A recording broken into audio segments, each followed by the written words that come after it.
productivity, winning strategies, and aligning employer-employee goals. If this sounds like something your business could use more of, then you've come to the right place. The Business Mechanic Show with your host, Vaughn Sigmund. Let Vaughn show you how to develop, improve, and jumpstart your business. So now, please welcome the host of The Business Mechanic, Vaughn Sigmund. Welcome to the Business Mechanic Show. This is your host, Vaughn Sigmund. Today's topic is going to be on the essential skills every manager needs to lead competently. Have you ever heard the old term, and I'm sure you have, fake it till you make it? That advice may have helped previous generations like mine leap up the corporate ladder, but in today's data-driven, continuously disrupted world of work, pretending your way to the top doesn't work. And it wreaks havoc on your confidence level, not to mention your stress level. Here's a fact. The most prevalent, predominant, common management training approach deployed today is learning by trial and error. Here's how this works. Companies promote great employees, maybe ones like yourself. They promote them into a management position and believe that companies promote great employees into management positions and believe that somehow, magically, they'll just become great managers. And there comes the experience paradox. See, experience does not bring any guarantee that someone is likely to be a good manager. They have to be trained. And they have to be trained to be not only a good manager, but a good leader. And yes, some people, in fact, figure it out on their own, but that is a very small group and a very special group. Now think about this just for a second. A company promotes a good employee to a management position.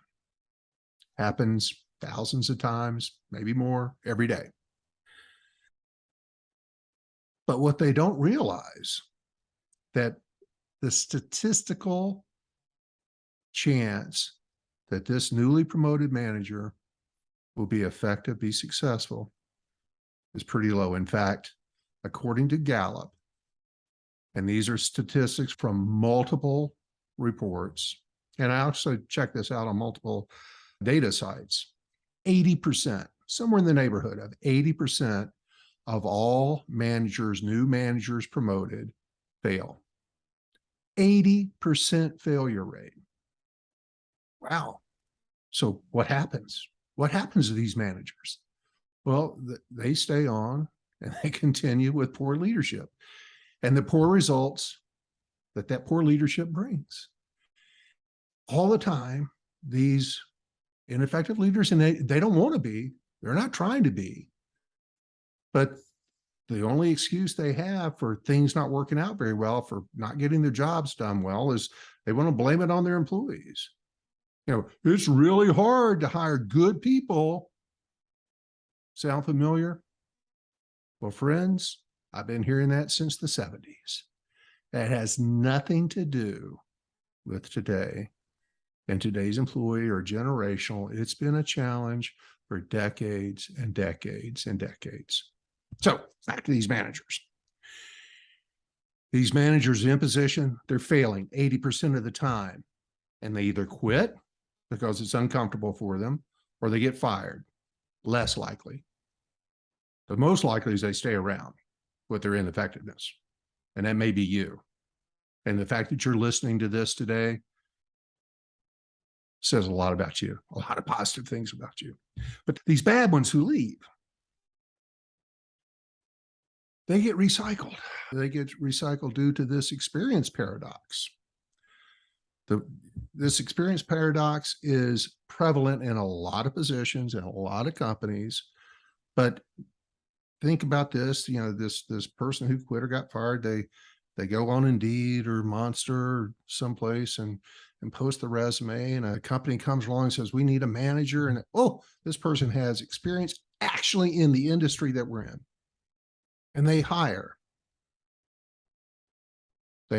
this ineffective leader because they have experience. They don't know that they're ineffective. That's the paradox. Now comes the outcomes that previously had in the previous employer, and they're ineffective again. And again, they don't try to be, they just are, because they don't know another way. And then it's rinse and repeat, rinse and repeat. And this has led inadvertently, I don't think anybody's ever planned this inadvertently led to some highly unintended consequences that are pretty bad. And many of you who are fans of the Business Mechanic Show have heard these stats before, but according to Gallup, from a 2021 survey, which is the worst year on record for employee engagement, but it only went up 3% from previous years. Wasn't a huge jump. 73% of the millions of employees surveyed are disengaged. They don't care much about their employer, don't care much about their job, and they'd leave tomorrow if a better offer came along. And of the ones who actually quit, 50% of those who quit cited their reason as being a poor manager, poor leadership. So what does that mean? Well, I'm being a little brutal to you right now, either as an employer or as a manager. But again, you're looking for help. You're listening to the Business Mechanic Show. If you're complaining about how certain employees display lack of initiative, they don't seem to care, they gossip, they show up late, they take a lot of extra time off, these employee behaviors may have been created by their manager. Whoa. Whoa, did I just say that? Yes, I did. Think about that. How many, just put yourself in these shoes. How many managers realize that this is on them, that they are likely the cause for employee underperformance, for employees showing lack of care, just not doing a good job? Not many managers recognize that. You may have recognized you've got areas you can grow in, and you're here today. You're seeking solutions. Good on you. But the fact that most don't, the majority don't, well, that's what's brought this all about. It's rinse and repeat, and they're never going to get better. They don't just magically get up one day and say, oh, I'm a great manager. They've got to get direction. They've got to get advice. They've got to get coaching. They've got to get development. They've got to get training. That's what you're here for. Now I'm going to share, before I get to all the things you need to be a confident, effective leader, I'm going to share another experience from my 40-year business career. 100% of the time, when I had an underperforming location, underperforming team, whether it was in a store, a region, a department, whether it was sales, operations, business operations, accounting, if I had a team, a location, even a group of locations that was underperforming, 100% of the time, I could always tie it back to the manager. Always. Even when I tried to talk myself out of it, and I did try to talk myself out of it, I tried to convince myself due to blind spots or optimism or whatever, that it wasn't the manager's fault. And it was always the manager's fault. In fact, I would often make one difficult change to this underperforming team, store, whatever it was, make one, it was always difficult change, and it would quickly, and I mean quick, change the performance of a location or a team, an operation. I changed the manager. What? Tell me more, Vaughn. Well, I change them in two ways. Change is kind of it's got a broad definition. I attempted to change them in this way. I train them up. I'd find the resources to get them the help, provide the knowledge, the tools that they needed to grow into the leader that they had to be successful. And I truly believe that leaders can be made. Not everyone, but there's willingness to learn. There's willingness to soak stuff up like a sponge, get uncomfortable, learn and grow, make the improvements. Those people can be leaders. And I believe that is a lot of people out there. And for those who have self-identified themselves as unwilling to make the change, I don't believe any of this. All this leadership is a bunch of bunk. I'm not making any adjustments. I'm not getting uncomfortable. Vaughn's full of crap. Well, I moved on to my second choice. And it was a very effective approach too. I let them go. They made the choice. You can either get the help and make the changes, and I will provide you all I can provide you. There is not a resource that I won't provide you. And if you don't choose, because now they're making a choice, they don't choose to get better, I did my part. Goodbye. And I brought in someone who had proven themselves, because I couldn't put two bad managers back to back. I had to make extra sure that the replacement had proven themselves, was really good.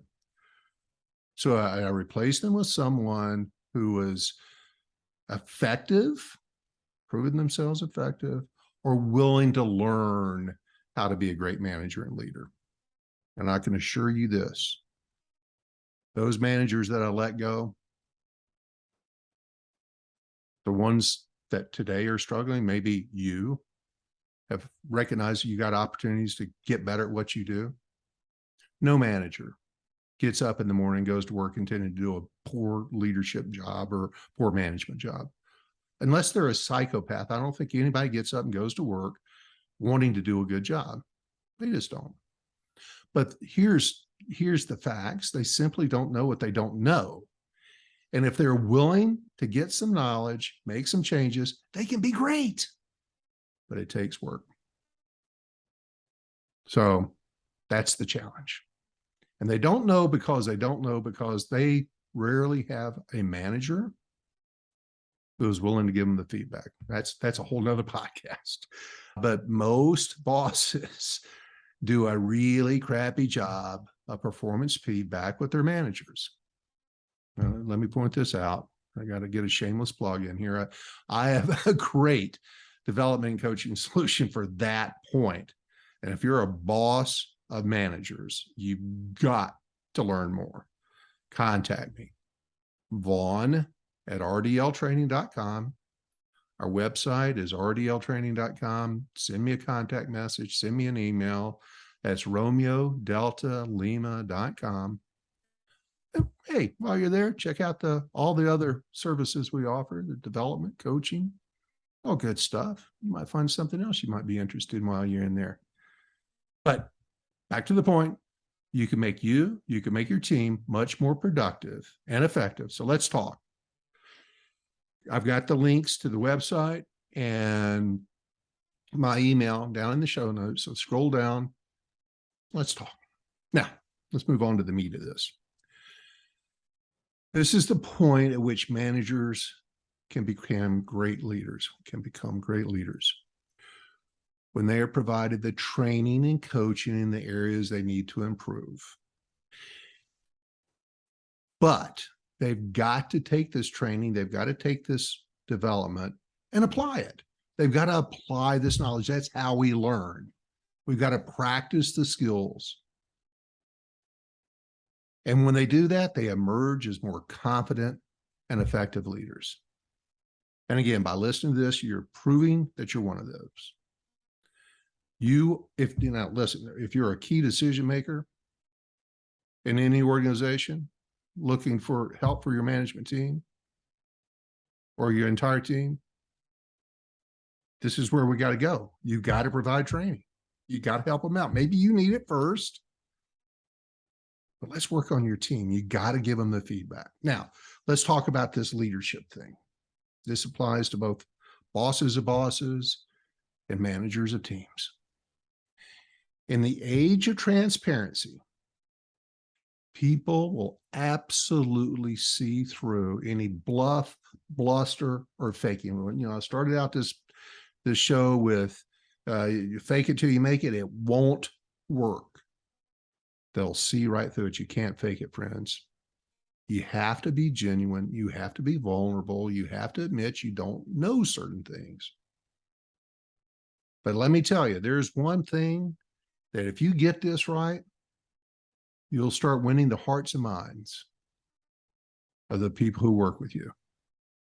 The first thing to focus on, really simple, but it's not done very well, I can tell you, is do what you say you're going to do. Not just when somebody brings you a need, they bring you a problem, they bring you a situation to you, find a solution and fix it. Follow through with it. Get it done.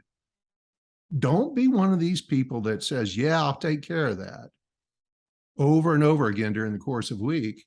And then you never take care of that. And it's easy. You got a lot going on. It's easy to lose track of some of the things, but you've got to remember the power of your words on the psyche of the people. This is leadership, folks, on the psyche of the people who are working with you. If you say you're going to do something, that's what they heard. And now they're looking for you to do something. Follow through with it. And you also, in conjunction with this, you need to be able to make strong, secure decisions. The only way to do that is to get yourself some real world leadership experience. And that's what I'm just talking about. If somebody brings you a situation, that's a leadership opportunity. Make the decision, help them out, fix it, and move on. Anyway, I just in case, I want to tell you one of my favorite leadership stories. I once had a location in Las Vegas, Nevada, that I swore was built on some ancient burial ground with ghosts and goblins, and anything that could go wrong went wrong in this location. And I am vulnerable too. You know, I wanted to blame it on a lot of things, but realized each and every time something was going wrong, I learned very, very, very valuable lessons from this. Every time something went wrong, it was the doggone manager's fault. So like I said earlier, I could not replace, because I'd already done it twice, a bad manager with a bad manager. I had to go find somebody to really get this place fixed with the true leadership skills that were going to be required to get it fixed. And I reached out to a gentleman that was not hired for this. We had never in the beginning talked about him ever having to go to Las Vegas, but thank God Mike agreed to do that. So I reached out to Mike. I asked him to do me the favor of going over and taking over this store and getting it fixed. And Mike agreed to. And I'll forever be indebted to him for doing that. So Mike goes to Las Vegas, and Mike is truly a proven, highly effective leader. And this is just an example of just one of 1,000 things that Mike did to get this place turned around. We had a group of auto technicians who were very disengaged, and they were very vocal about their disengagement. So Michael meets with them. He confronts it head on. And he wants to hear what their situation is. What's going on with you? How can I help you fix what's going on around here? And one of them, there's always a spokesperson with groups like this. And one of them says, well, Mike, you make us go to lunch all at the same time. And what is it? 12 of us. All go to lunch at the same time. Mike, look behind me. This is taking place in the break room. Look behind me. How many microwaves you see here? 1. So, Mike,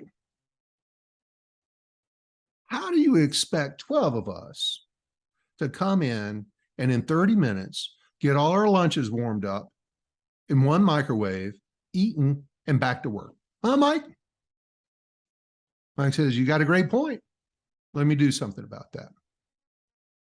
While we're on the subject, Mike, how many employees work here? I said, I don't know, 100, 125. Yeah, it's about 125. Okay, Mike, how many refrigerators you see here? One. Mike, how do you expect 125 people to get their lunches they brought to work into one refrigerator? Mike says, I got you. Let me do something about it. Cutting a very long story short, meeting breaks up. Mike immediately walks out to the display area. This was at a CarMax location. Grabs a pickup truck, drives a couple blocks down the road, buys a couple refrigerators, 4 microwave ovens, loads them up in the truck. And within 2 hours, Mike's back with new refrigerators, new microwaves. Before those technicians went home at the end of the day, they had to come into the break room to punch out. They walked in and Mike solved the problem. That is just a great example of leadership. They brought a problem to him, even as mundane or as simple as it sounded, and he did something about it. He owned the minds of those technicians immediately for their own out. He now has earned the right to ask his team, by the way, this has affected everybody in the store. He now has earned the right. He's listened. He's done something about it. This guy's great. Simple as buying a refrigerator and a few microwaves. He may have spent $1,500. To some companies, a lot of money, but to us, that wasn't a lot of money. Simple solution, but he did something about it. And when your team, no matter how trivial it may seem to you, the fact that they bring a situation to you makes it not trivial. And you've got to listen to that and do something about it. That's leadership. Now, here's some other tips I want to share with you. I'll get off of that one. Hopefully that makes a big point with you all. Here's some of my other best tips and the skills you need to acquire to gain the subsequent confidence you need to stand out as a prime, confident leader and manager. Understanding that getting where you are didn't make you lucky. You worked hard. You worked hard as an employee somewhere to get promoted. That makes you exceptional. Now let's help you take advantage of this opportunity. You got there by hard work. You don't have to wait for anyone to give you direction or advice now that you're a manager. Go seek your own advice. Go seek your own development. In fact, you're not likely to get any from your boss. That scenario situation, unfortunately, comes with a management position. You will not get a whole lot of feedback, either from your employees or from your boss. You're there. You're going to have to be self-directed, self-motivated to go get your help. That's why you're here today. It's not right. But as I mentioned earlier, most bosses don't know how to do it or even do it. So here you are. You're here today. You're listening to this, and you're seeking ways to improve because you know you can, or you know you should. And again, good on you. But always understand we make our own luck. Nobody gets lucky and successful. They work hard to be successful. And by you being proactive and seeking out a development opportunity, a development resource, that's how you're going to get better.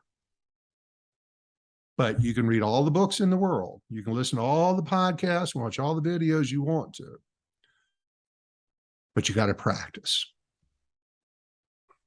The best way to learn any activity is to do it yourself. Practice it. Apply your newfound knowledge immediately, as quickly as possible.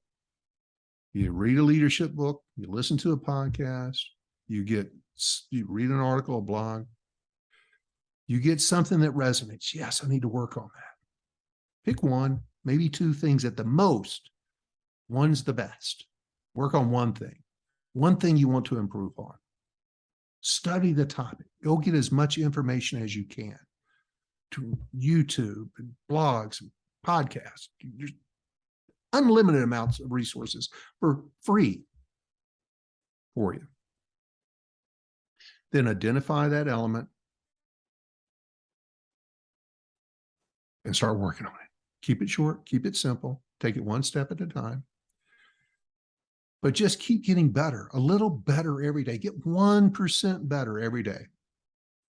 And also realize that there's going to be setbacks. You're going to make mistakes. Things are going to get in your way. Things are going to go wrong. Don't quit. Stay with it. And I promise you will improve and gain more confidence. You've got to adopt the practice of what's called micro-learning. And the best models for learning today are not always the old school setups. What really works today and is fast-paced as everything is sprint-like learning. Choose that topic, get a clear need, choose that topic, and go work on it. Apply it, practice it. We learn by missing, frankly, of what not to do next time. And we keep eliminating the misses. We keep eliminating the misses, and we keep getting better and better and better. And by the way, you'll get instant feedback from your team, your results. And you'll understand more and more how to continue improving. And again, if you're an employer, you may not offer some designated set of courses for micro-learning. You can get them from us, Results-Driven Leadership. We've got them. We've got a full video training package that are quick, easily consumed on all the topics, the basics, the fundamentals that your team needs. rdltraining.com. One more plug. Focus the coming days, folks, on being more inspiring. This is the second point I want to make to you. You know, you can't be rah-rah and be motivational. You can't be rah-rah. You can't be a cheerleader and be an effective manager. But you can be inspiring. Little by little, if you are catching people doing it right and giving them positive feedback, catching them with issues that they're missing, that they're making mistakes on, fix it, get them doing it right, little by little. That training that you're applying for yourself rubs off on the people around you. Here's one. If you want to improve your team, you want to inspire your team, you want to motivate your team, you want to get better at your job, give or ask for assignments that are outside of your normal course of responsibility. But make sure that if you assign it to somebody else, that there's somebody that's going to do an outstanding job on it. They're going to take it seriously and go do something with it. And if you take on an assignment to develop yourself, go do an outstanding job on it. Put the extra work into it. Because it's not simply about taking more work, getting assignments. That's just a fast track to burnout. It's about being strategic and getting the assignment or assigning it that are outside of your wheelhouse. You got to get uncomfortable. And it should be something that plays an important supporting role in either the overall company success or your team's success. Stretch your comfort zone. Explore your untapped capabilities. You honestly, until you tap into that and try yourself, you have no idea what you're capable of. Next thing, be brilliant at the basics. Becoming a full-fledged leader means that more than dressing the part or acting the part or wearing the name badge, you know what you're doing. To rise up the ranks, You must take ownership. Your team must take ownership of this expected progress and rewards every time they reach a new level of strength or accomplishment. And you as an individual, in developing yourself, just strive for being a little better than everybody else. Take pride in that. Be slightly better at building the skill sets that's going to make you a highly effective leader. We live in a world, frankly, today that the bar is set pretty low. You heard the stats earlier. The bar is pretty low. Any effort you put into it that the outcome is improvement, you're going to smoke anybody else that you're working with, any of your coworkers, your counterparts. Because your highest priority as a manager or leader within the organization is ensuring that your company runs smoothly. And it's not about the title, it's about your actions. Great leaders are those who are able to balance the big picture of the company mission with the finer details of how the employees contribute or align to the achievement of business goals. Here's the next one. It's really important. These are so easy, by the way. You just hadn't thought about them. These are so easy. Just think about how simple this is. Work on the ability to see others' perspectives. Again, I could do another whole podcast, and I need to do this soon, but I have a similar podcast on dealing with difficult people. It's one of my most listened to podcasts. Every manager needs to be able to put themselves in the shoes of their employees. And if you can understand the employee's perception of reality, you can understand what motivates them and what success looks like from their perspective. Very often when people are being difficult, unruly, disagreeable, it's because they haven't been heard. They don't have a connection with you. One of the most fundamental needs of human beings is to be listened to. Tap into that, take advantage of that, listen to people. You can better align their needs, their skills with what the company or your team needs, what you need as a leader. When you listen, you understand more about them, what they want. Excellent managers know how to create space, listen, paraphrase, have the ability to effectively structure a conversation that encourages self-reflection. Ask questions. Support your employees rather than solving problems. Get this, rather than solving problems, which require, they don't need you to do that, but they want you to do that. Help them solve their own problem. Bring them into it. What do they want to do? Now, this requires you maintaining a presence and validation instead of immediately responding to everything, though, with a yes or a no solution, or do this, solution, move on. Slow down a little bit. Connect with that employee. Get their perspective on it. Listen to them. You've got to have curiosity. That breeds the best conversations. When you're curious, truly curious, if you go into your day-to-day activities with a curious mind, that breeds conversations. Those conversations are your secret weapon because they will continue coming and discussing things with you. You'll learn more, know more. You'll be able to solve more, be more proactive with things when you're understanding things from the employee's perspective. But you can only do that if you're curious, you're asking questions, you're being involved, you're available. Because when you're curious, your mindset, it opens up. It shows you're interested in their ideas and thoughts. And again, back to the most basic human need is to be listened to. When you do that, you got it. You're so much further ahead than where you started. Now, back to allowing them to come up with their own solutions, it's really hard for a lot of leaders, a lot of managers to let go of control and to switch to empowering their employees to find their own path to what's expected. They just want to tell them. Telling them is not the best course.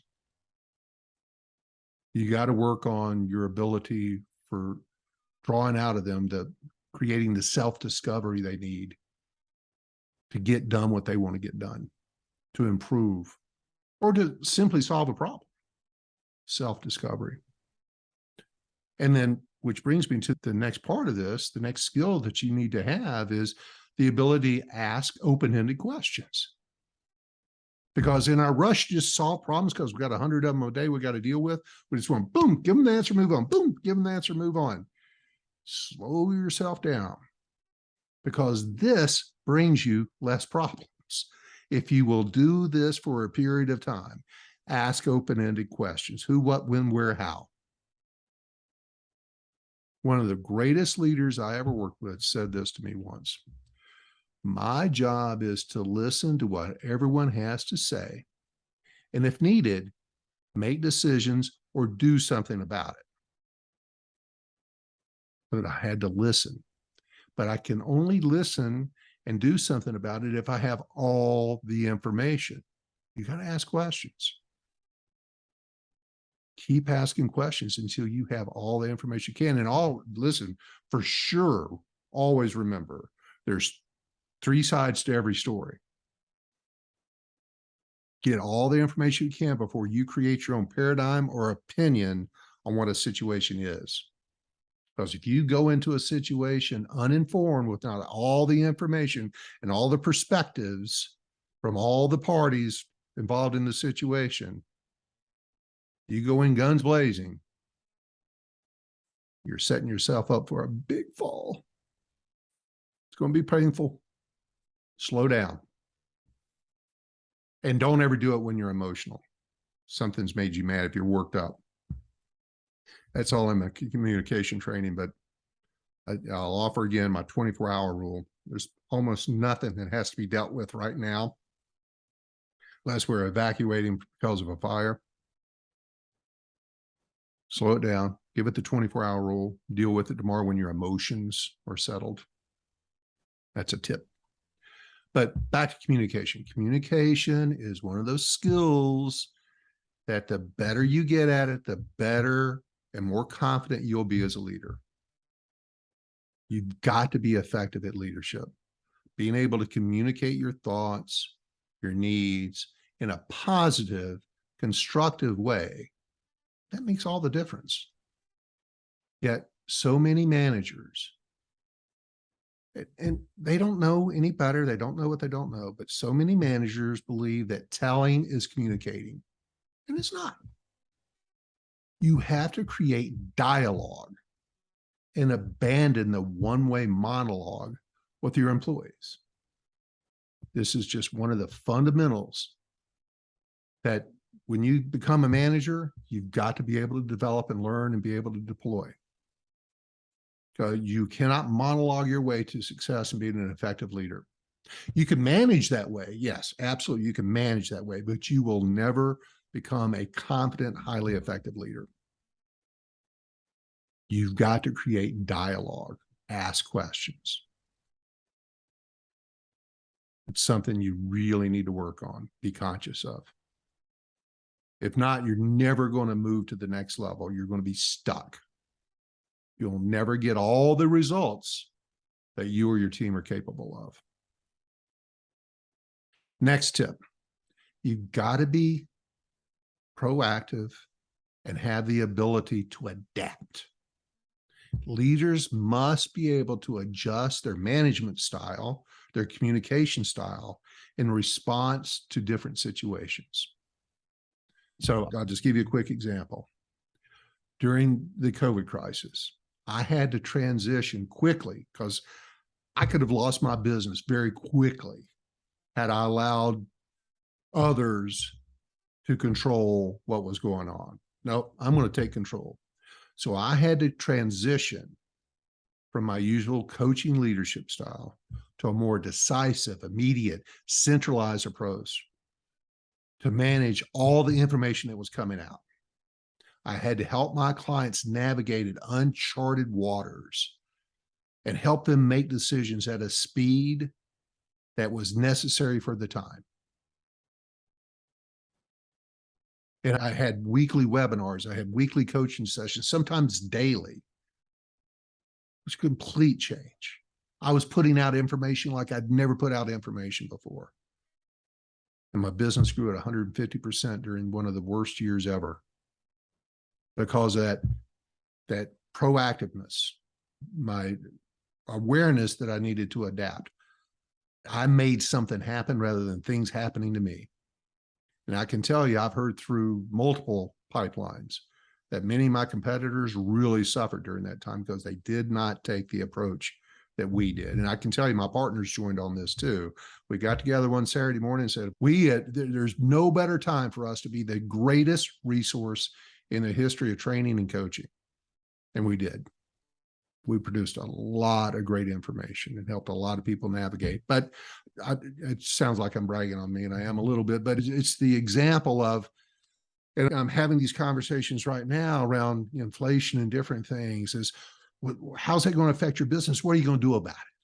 What are you going to do about it that you're not doing today? There's got to be other things you can do that you're not doing today that you get ahead of a situation. Adapt. Overcome, be proactive. Don't just sit around, wait on something to happen to you. Go make something happen. That's a great leader. I get a little worked up about that one. Another tip is you have to be really good at time management. Now, time management is a whole nother big structure, and I've got multiple blogs and videos on that. But let's talk about time management as it comes to being an effective leader. I don't want to underestimate the value of being a good listener and empathetic leader. I've said it 100 times now, but when you can't find time for your team, if you can't find an hour or so multiple times during the week to work with your team and have one-on-one conversations with them, you have a really big problem. And the most common excuse managers make, the ones they list for not spending more time with their direct reports, having good, helpful conversations, is I don't have time. Too busy. Well, you know what? You're right. You don't have time. You have to make the time to do it, because it's one of those things that if you don't change your course, you're going to keep experience what you're getting. You know, what got you here won't get you there. There's another, I'm full of great sayings today, but if you're not willing to change, you're going to hate extinction. You got to change. Because what's slowing you down right now are all the grenades and the fires, the great grenades that are thrown at you, and the fires you have to fight every day, all the problems you have to solve. And you're spending a lot of additional time on urgent, but maybe not that important stuff. And if you start having these conversations, making the time to work with your team, listen to them, give them direction, give them advice, give them developmental feedback, pat them on the back, make connections with them, be more inspiring, get them bought into you as a leader. All of a sudden, the grenades, the fires, they start dissipating. They never disappear. That's utopia. But they sure get less frequent, far less frequent. That's the byproduct of having and utilizing these steps as a leadership approach. Next step. Another one I see on a regular basis that people just don't realize they're doing it. And it's because they're so busy or thinking about other things, they don't understand the impact of some of the decisions they make on all those around them and how it makes them look. And that's being consistent. Consistent. If you're swinging from one extreme to the next, it absolutely creates dysfunction and confusion with your team. If you're laying down the law 1 minute and then never holding anyone accountable the next, or if you're saying that, yeah, this is the last time I'm going to say this, and then you don't do it, 2 weeks later, you're talking about it again, you're doing yourself and your employees a huge disservice. Find your standards, hold your standards, and do so consistently. Being inconsistent in how you apply expectations and rules and policies drives your team crazy. Because when the rules and application of rules becomes ambiguous and confusing, your leadership is eroded. And the lack of trust starts creeping in. And when they don't trust you, well, your leadership is dramatically diminished. You've got to be consistent. You've got to apply things, rules, follow through consistently. Let me also get a plug in here. Even in your moods, be consistent with your moods. You are not allowed to have a bad day. Once you become a leader in an organization, you're not allowed to have bad days. You've got to get your game face on and come in there and act your way through being positive and interactive and supportive of your team. You can't have bad days. Next tip, which is all kind of along these same lines, but I want to pull it out because I think it's important. That's your ability to learn true emotional intelligence. It's one of those valuable skills that you must have to be effective at leadership. It has a super high ROI for you and your company. The research shows that workplace emotional intelligence improves efficiency, productivity, customer service, turnover. It just makes for better leaders. You don't have to be tough. You don't have to be demanding. You don't have to be a jerk about things. And yes, if you're willing to learn to master these soft skills, you're going to be a better leader. And by the way, I'm just going to say this very bluntly, and I've been known to say a lot of blunt things. You've heard a few on the show today. If you think that soft skills are mamby-pamby and for a bunch of wussies, quit. Get out of management today, please. Because you're letting your employer down, you're letting your team down, and you're making everybody miserable. I'm off that one now. Managers, back to EQ, emotional intelligence. Managers who tap into emotional intelligence and have an empathetic approach to leadership are driving huge improvements in engagement with their teams. Those teams perform the best. I think it's, I forget what the statistic is, but it's like 1,200% better when you've got a team that's bought in with a highly emotionally intelligent boss. They crush everybody else because of their inspiration and drive and loyalty. Have you ever heard of being a servant leader? That was a big term about a decade ago, maybe more. Managers who master that skill and facilitate an open, collaborative environment where employees are motivated to show up, and they are positively impacting the organization. It's an amazing tool, and you can learn to do it.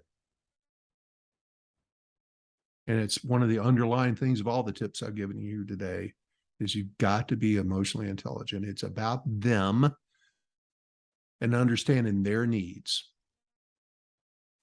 Now, I'm going to do a little bit of a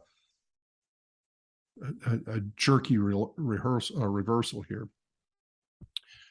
You also have to, and this is EQ2, is you've got to, this is the next tip, you've got to be able to give direct feedback, because it's human nature, most of us have it, to try and avoid difficult or uncomfortable conversations as a manager. It's critical to provide honest and direct feedback to your employees. And time is of the essence here. The sooner to the event they receive either the positive or developmental feedback, the more effective that conversation will be. It's not going to be the most pleasant conversation you have, but by providing this feedback, you gives your employees the best opportunity to address any issue, and then to be able to go on and achieve long-term success. Get over your fears. Get over your fears of giving tough feedback or developmental feedback. And oh, by the way, according to Gallup, 86% of employees out of the millions they surveyed want this feedback, but their bosses aren't giving it to them. And just like you want to go to work and do a good job every day, nobody comes to work wanting to do a bad job, a poor job. They don't want to come to work and be lousy. Help them grow and learn. One of my favorite sayings is, we are constantly mad at someone not doing something we did not tell them to do. I'll say that again. Let this one sink in a little bit. We are constantly mad at someone not doing something we didn't tell them to do.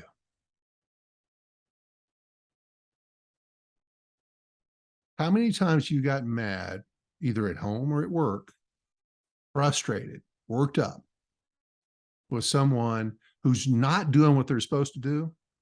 But the fact of the matter is, you never really told them to do it. You never told them how, when, why. Whose fault is that? Whose fault is that? So generally the performance problem will not fix itself. Don't bury your head in the sand and avoid it and think it's going to fix itself. Go have that conversation, but be empathetic, be encouraging. Make the tone of the conversation encouraging, not discouraging. Think about that. You've got to go in with the right mindset. The next tip is, you've got to have the ability, you must have the ability to authentically connect with each and every team member that you have. Gone are the days that your team show up and just blindly follow you. Long gone. Command and control is dead and buried. And if you are still trying to use command and control as a management style today, you're going to fail. You're going to fail more often. You're going to succeed. And your people are not going to like you very much. But yet this command and control is probably the most prevalent approach that managers use today as their method of managing people. It's bewildering. But what your employees want is to feel connected, inspired, and passionate about their work. That's what they want. And I'm pretty sure that's what you want them to want. And to lead and to coach, you must know how to connect with them on an individual basis. What motivates them? What are their goals in life? What are they afraid of? How can you help them move along to what they want to? Great leadership starts with connection. And back to the one-on-one meetings, if you're not regularly having these, and as part of that, getting to know better and better your employees on a professional basis, then you're missing out on a key leadership component. People work for people, not companies. And the old saying, here's another one today. The old saying is, people join companies and they leave bosses. And connecting with them and making them loyal to you, respectful of you, They love you and are inspired by you as a leader. They work for you, friends. It's the easiest way. Get a connection with them, build that relationship. It's one of the easiest ways to be a well-respected boss. Get to know them, understand their goals, what their interests, where they want to be, what they want out of life. And if they want to bring some issues they may be having outside of work to you, okay, be a good listener. Don't try to be an armchair psychologist, however. So with that, I'm going to end it. That's it for today. Thanks so much for listening to the Business Mechanic Show. Hey, do me a favor, like and share this program. Come visit our website, rdltraining.com, for more information. Sign up for our weekly newsletter and updates. Stay in touch, stay informed, and we'll talk to you all again soon. You've been listening to The Business Mechanic with your host, Vaughn Sigmund. If your business is in need of a good tune-up, let Vaughn get under the hood and put you on the right road to success on the next episode of Vaughn Sigmund's The Business Mechanic.